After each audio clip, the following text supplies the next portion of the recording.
All the little tidbits you thought you knew about John, Paul, George, and Ringo and their journey from Liverpool to superstardom might just be a little off. This is the untold truth of the Beatles. The Beatles' lyrics were unlike most other pop music of the time, but that doesn't mean they were intentionally writing profound poetry. Case in point, I Am the Walrus, perhaps the most lyrically obtuse Beatles song of them all. As it turns out, it's almost completely gibberish, put out by John Lennon as a poke at people taking his pop music too seriously. Lennon was working on the song when he received a letter from a student at his old school, Quarry Bank. The student told Lennon that his teacher was having them read Beatles lyrics and analyze them for deeper meaning. Lennon was deeply amused by the idea, so to mess with this teacher, he decided to take the absurdity of I Am the Walrus completely over the top. He recalled a playground chant from his childhood and then warped that into completely meaningless lyrics, like yellow matter custard dripping from a dead dog's eye.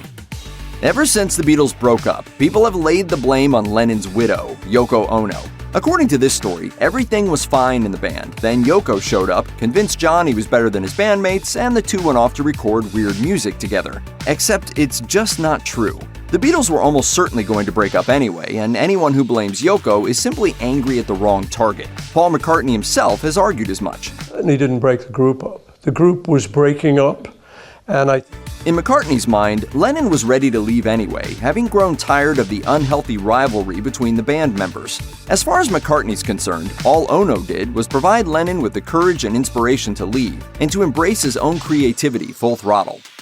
Most Beatles songs feature the writing credit Lennon-McCartney. That's due to an early agreement between the two musicians and Brian Epstein, the band's manager. Epstein and Lennon proposed that any song Lennon or McCartney wrote would be credited to Lennon-McCartney. McCartney was initially fine with that, but he suggested that the credit be reversed if he were the primary or solo writer. Epstein and Lennon supposedly agreed, but it never happened. Sometimes McCartney seems fine with the arrangement. In a 2015 interview with Esquire, he said, "It's a good logo, like Rodgers and Hammerstein. Hammerstein and Rodgers doesn't work." Other times he's irked by being the second guy in the name, particularly on songs like Yesterday, which he wrote entirely by himself. He tried to get his alternating credits idea going after the band broke up. Yoko Ono allegedly agreed, but then backtracked for unexplained reasons. Decades later, we're not likely to see McCartney-Lennon on anything official anytime soon. Approximately 1 second after the Beatles broke up, the public began clamoring for a reunion. Amazingly, we almost got just that on April 24, 1976, and it would have taken place on the first season of Saturday Night Live. During the evening's episode, SNL producer Lorne Michaels appeared on camera to offer the Beatles a comically low $3,000 to reunite on his show and sing a paltry 3 songs. We've heard from the Monkees, Freddie and the Dreamers, Herman's Hermits, Peter and Gordon, the Cowsills, and Lulu. But still, no word from the Beatles. Obviously, Michaels had no reason to believe the group would actually take him up on the offer, but it actually almost happened. As it turns out, John and Paul were in New York City, hanging out and watching the show together. As Lennon recounted in the book All We Are Saying, the pair actually considered taking a cab down to the studio and accepting Michaels' offer, just to be funny.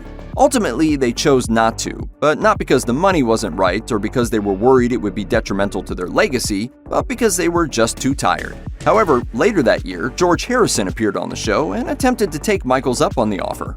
The Yesterday and Today album cover is safe and pedestrian, with the band posing around an empty suitcase. But when the album first hit shelves in June 1966, it was to feature an entirely different, far more controversial image: the Fab Four posing with dead babies. The babies were actually just doll parts, but it's still a little shocking that the lads tried to pull off the stunt. The idea came from one of the band's favorite photographers, Robert Whittaker.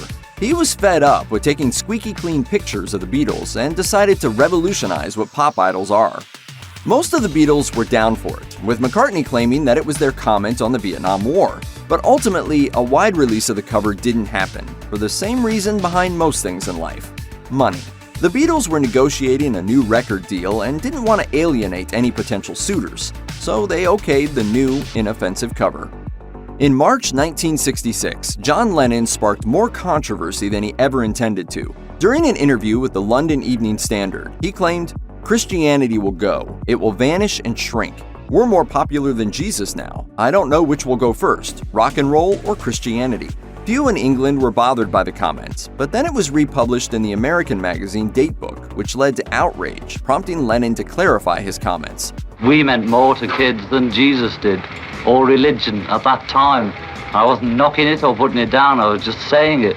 Radio stations called for Beatles boycotts. There were public record smashings, concerts were picketed, the Vatican condemned the band, and they even started receiving death threats. Eventually, after a cherry bomb went off during a concert and spooked the band into thinking someone shot at them, they quit touring completely. This story has an even more unfortunate coda. One of the people outraged by Lennon's quote was a born-again Christian named Mark David Chapman, once one of Lennon's biggest fans. Chapman admitted that the Jesus comment sent him into a spiral of hatred, which eventually culminated with him assassinating Lennon. While Lennon's life ended very tragically, we can take solace in the fact that the music he and his bandmates created continues to inspire the world.